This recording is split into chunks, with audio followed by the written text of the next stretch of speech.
Shavuot Tov Rav, comment ça va? Plaisir de te voir. Ah, moi aussi, ça fait très Après plaisir. la fête de Hanouka. Je peux embrasser deux personnes? Viens, on commence. Alors, j'embrasse Claude et René Benbé. Voilà, je vous embrasse. Hein.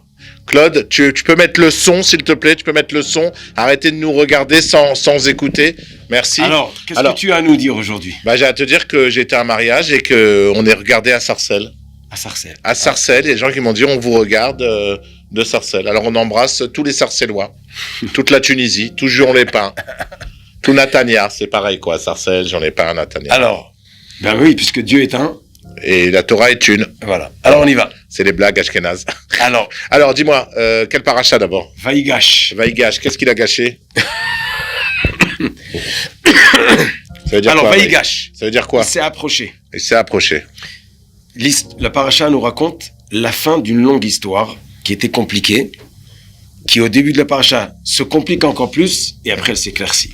On en est où là dans l'histoire? On en est où? Alors les frères, ils ont vendu Yosef, Ouais. qui était dans le coup. Ok, ils ont pris un petit billet au passage. Alors, ils ont vendu Yosef, il arrive en Égypte, après ils l'ont mis en prison, et après il y a les rêves du roi Pharaon, Ouais, et après il devient le numéro 2 du pays, ouais. il récolte tout le blé dans les 7 années d'abondance, et il prépare pour les années de la famine. Ok. La famine arrive en Égypte, et la famine arrive en Israël.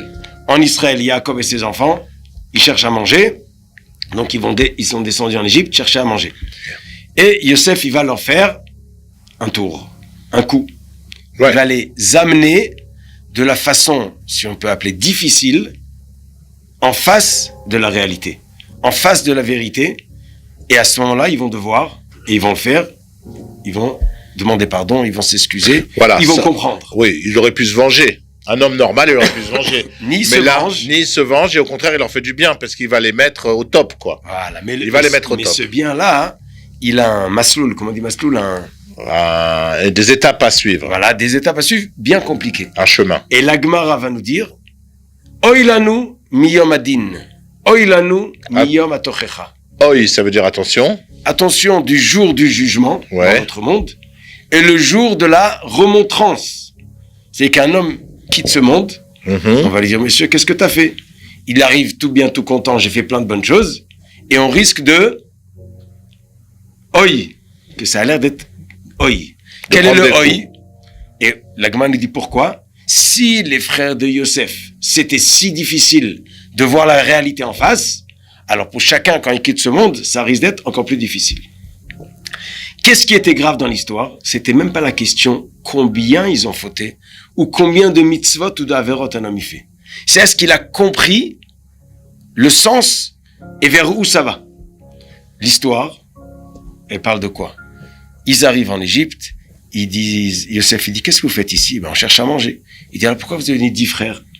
Vous êtes venus par 10 portes. Il dit, non, on a un frère qui a été vendu, et voilà, et le petit frère, il est chez le père. Il dit, alors vous voyez que vous racontez des histoires. Il les a mis en prison, après il les a renvoyés amener Binyamin, et après... Il a amené le père. Non, on n'est pas encore là. Ah. Au premier tour, il a gardé Shimon, il a dit, allez chercher votre frère. Ils sont venus avec Binyamin, il a dit, ah très bien, c'est Binyamin. Donc vous racontez bien, il leur a rempli leur sac de blé, il les a renvoyés. Mais, il a mis son verre, son verre de kidouche. Son verre de kidouche, il a dit à son fils, tu mets dedans. Qu'est-ce qui s'est passé? Ils prennent leur chemin, le fils il leur court derrière, encore vous avez volé. Okay. Et là, il se fait un dialogue de sourds. On a volé, on n'a pas volé, mais on n'a rien volé. Et là, ils sont tombés dans le panneau, comme on dit. Dans le piège. Dans le piège. C'est que Yosef, ils croient qu'ils sont en train de discuter, est-ce qu'ils ont volé le verre ou pas? Et là, ils disent, ah bon, on n'a rien volé. Il a prouvé que le petit, il a volé, c'était dans le sac de Binyamin. Il n'y a pas de problème. Tout ça pourquoi? Ah, alors tout ça, eux, une seconde. Eux, ils disent, alors on va tous rentrer en Égypte. Il dit, mais non, pourquoi tout le monde? Il n'y a que lui, vous pouvez rentrer chez vous. Donc il a fait l'imbécile. Ah, il a voulu. Ah, il les a mis dans la même position que lui avec ses frères. Et il a voulu voir, est-ce qu'ils ont fait tchouva ou pas? Est-ce qu'ils ont compris ou ils n'ont toujours rien compris? Est-ce qu'ils ont regretté de ce qu'ils ont fait à Joseph, à Yosef, Ou est-ce que là, pour sauver leur vie, ils vont lâcher Benjamin et inventer encore un traquenard à leur père et leur dire oh, il s'est fait enlever, il a fait une bêtise, il a volé. Et ils sont pas tombés dans le panneau, donc... Non, ils sont tombés. Ils ont dit on vous laisse Benjamin? Alors, non. Au premier tour, Shimon, il est resté, ils sont repartis. Au deuxième tour, il les a ramenés. Et il a dit, lui, il reste, ils partent. Et là, ils sont pas, comme tu dis, Vaïgash la Viouda, il s'est mis à crier. C'est de quoi il s'est mis à crier? Il a compris qu'il y a un problème. Mais, même quand il a compris qu'il y a un problème, ils avaient déjà compris avec Shimon que c'est un peu bizarre. Ils viennent acheter du blé en Égypte, on leur fait des tours, mais ils ont pas compris jusqu'au bout. Là, Yehuda, il a compris, il va Yigash à Yehuda, il s'est mis à crier. Et là, qu'est-ce qui s'est passé? Il insulte Yosef. Qui kamocha keparo? Tu es comme Pharaon. Ça veut dire quoi, tu es comme Pharaon? C'est hors sujet. Ça veut dire qu'ils savent que Joseph, c'est un de chez eux ou pas? Non. Rien? Il dit, t'es un pourri comme ton patron. D'accord. Rachid va nous donner quelques explications. Je vais te tuer, toi et ton patron. Ou ton patron, avec ma grand-mère Sarah, il a pris la femme de Abraham, c'était déjà un tricheur. Toi aussi, tu ressembles à lui, tu triches. Ou bien lui aussi, il a promis, il n'a pas accompli. Toi aussi, tu promets, tu accomplis pas.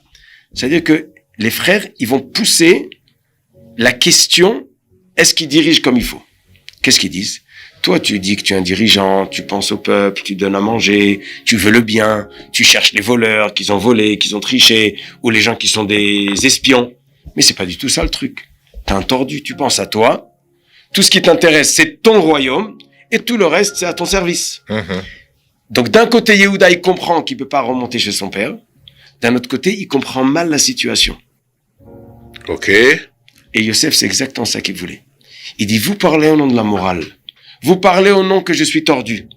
C'est-à-dire que je vous ai bloqué. Mais c'est qui le pas moral dans l'histoire? Alors? C'est qui? C'est Sébastien? Je sais pas. Pierrot? Vas-y, continue. Il y a un problème. Oui, c'est que Yehuda, il a compris qu'il peut pas retourner chez son père. Au premier tour, ils ont laissé Shimon, ils sont repartis. Au premier tour, ils ont laissé Yosef, ils l'ont vendu, ils sont rentrés. Et là, au troisième tour, il peut pas. On peut pas laisser Binyamin parce qu'il est garant. Vaïgash. Yehuda, il a dit, je suis garant, sinon j'ai pas de mon lamazé ni mon lamaba. Donc Yehuda, il a compris. Alors qu'est-ce qu'il dit? Donc je fais la guerre. Je vais tuer ce bonhomme, c'est un voyou, c'est un paro. Et Yosef, soi-disant, il reste calme, mais il a poussé jusqu'au bout. Après, il dit, Bémet, c'est moi qui est comme paro. C'est qui le dirigeant qui parle au nom du peuple et qui pense à soi-même? C'est moi ou c'est toi? Et là, ils avouent qu'ils se sont trompés. Il leur dit, je suis Yosef. Dès qu'il dit je suis Yosef, lo yachlu la'amod lefanav ki nivalu mipanav. Ils ne pouvaient pas rester debout devant lui parce qu'ils ont été effrayés. Ils se sont effondrés. Effondrés, pourquoi? Et leur frère qui croyait mort, déchiqueté, tout ce que tu veux. C'est très bien ce que tu dis. Ouais, ils ont trouvé leur frère, c'est très beau. Et ils ont eu peur aussi de la vengeance. Non. Ni la vengeance, ni les sentiments avec les larmes chaudes. Ah, la réaction du père. Non. Ils se sont je ne vois pas d'autre explication. Alors voilà. Donc l'explication, elle est... Je t'écoute. Qu'il y a un qui est Kikamoche Keparo, qui est un roublard. Mais c'est pas lui, c'est lui. C'est pas Yosef, c'est Yehuda. Yehuda, il a vendu Yosef, pourquoi? Parce que c'est lui le roi et pas Yosef. Il veut tuer Yosef parce que c'est un tricheur. Et en réalité, c'est qui le tricheur? C'est Yehuda. Voilà. Yosef, il l'a mis en face de sa réalité. Ok. Et c'est ça l'angoisse, après 120 ans, c'est qu'un homme, il arrive et dit, je suis un mec bien. Il dit, ah ouais, t'es un mec bien. On va regarder. C'est toi-même qui vas te juger. Toi-même, quand ton voisin, il t'a pris ta place de parking, tu l'as insulté. Mais toi, quand t'as coupé la route, la priorité à quelqu'un, qu'est-ce que t'as dit? Ah, ça va, c'est pas grave. L'autre, il s'est énervé, tu dis, qu'est-ce que tu veux? Donc, on va amener ton film, et on va le mettre ensemble. Yosef, il a pris ses frères, il les a amenés à bout, et leur montrer, voilà. Tout ce que vous m'accusez. La réalité en face, quoi.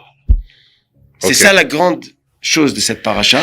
Bon, c'est qu'on nous apprend qu'on doit arriver à être vrai. Mais on n'est pas bien, là. Le père, il a vu son fils ou pas? Attends, la semaine prochaine, doucement. Ah, on va attendre la semaine prochaine, genre suspense.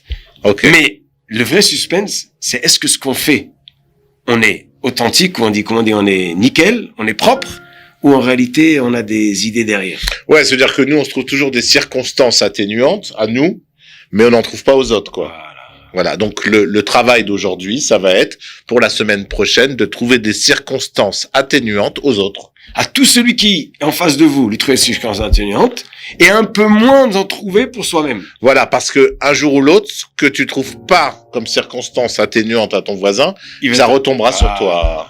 T'as vu, j'ai compris. Chazak. Voilà, et j'embrasse Sébastien au passage. Shabbat À la shalom. semaine prochaine, Shabbat Shalom.